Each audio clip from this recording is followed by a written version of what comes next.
for a few months, and then there's 9/11, and suddenly, where is he? Where is he? And the war starting in October of that year, Operation Enduring Freedom, and they're wondering where he is, and the next thing they hear, they're getting a call from a reporter from CNN that had been tipped that there was an American who was captured with, it was about 80-odd Taliban fighters who had staged an unsuccessful escape or riot at a prison camp, and was among them, and they interviewed him and everything, and so he's splashed on the streams of everybody's television across the country as the American Taliban. That's when we first were introduced to him in December 2001.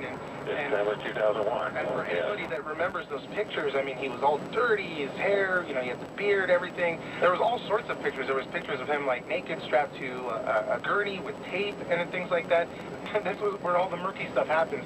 He was captured right after 9/11. Do we know if he had anything to do with any of that planning, I mean, he wasn't involved in any of the planes or anything, but what was he involved in while he was there with the Taliban? You're right. That's where it gets murky, because he originally was charged he was indicted on 10 counts, including planning to kill Americans and all kinds of terrorism-related charges. And then less than a year after we first heard of him, suddenly the government cuts a plea deal. It'll lead out to 2 counts, relatively modest ones. One was violating a Clinton-era executive order against stealing or supporting the Taliban, and the other was carrying explosives in the course of doing that, in this case a rifle and grenade. But he never went to trial, so no one was ever able to probe his involvement in either 9/11 or even in the prison uprising, which resulted in the first American combat casualty, Johnny Mike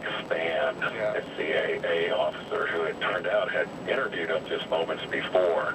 His family in particular is not happy at all that Lind is going to be released. Yeah. No, they are not. And since he's gone away and into a federal prison, he's moved around to a few and is finishing his time at prison in Indiana. But since then, he's not communicated at all publicly. I think for much of the time he was in there, I understand that he was under some sort of order from the prison bureau that he could not communicate externally. I've read some articles that said he had been told that he couldn't communicate. When we reached out to him and his family in the last couple of weeks trying to see if they would speak to us, they told us, the Bureau of Prisons told us that he was not forbidden to talk to us, but that he was declining interviews. Wow. And his family and his attorneys also would not comment. So we haven't heard directly from him since the day he was sentenced, when he did read a statement in which he renounced terrorism. But since he's gone into prison, the only window into his mindset has come either from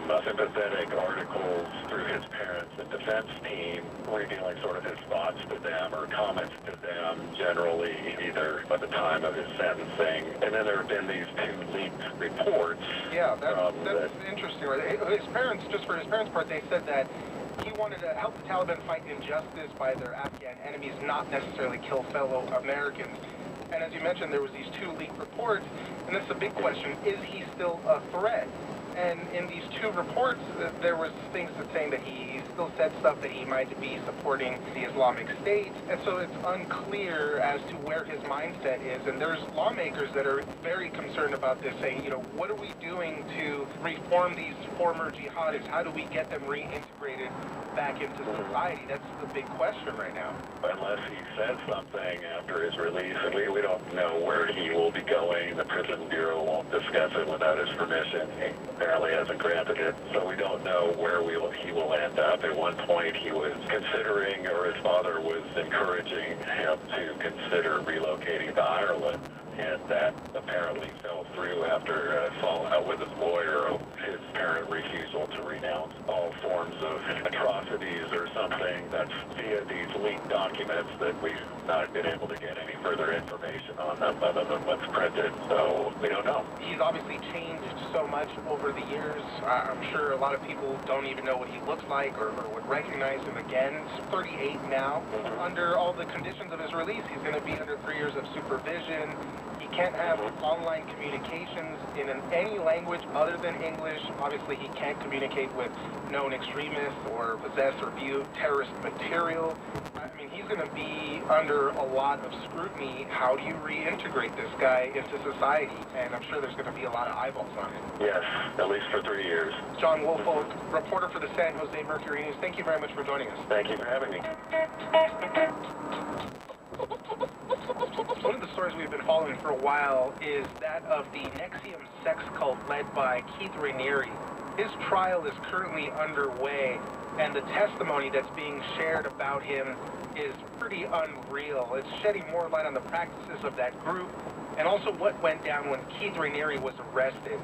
Just before he would engage in group sex with some of his slaves, federal agents busted in to arrest him, and he hid in a walk-in closet. He left the woman there to cover for him. We spoke to Pilar Melendez. She's a reporter for the Daily Beast who's been in court witnessing some of this testimony. For more on this, to break it down. The third day of testimony, which just speaks to the insurmountable amount of evidence that the prosecution has. She just missed her direct, which is pretty wild. But basically, she went into detail about the moment where Keith Raniere got arrested,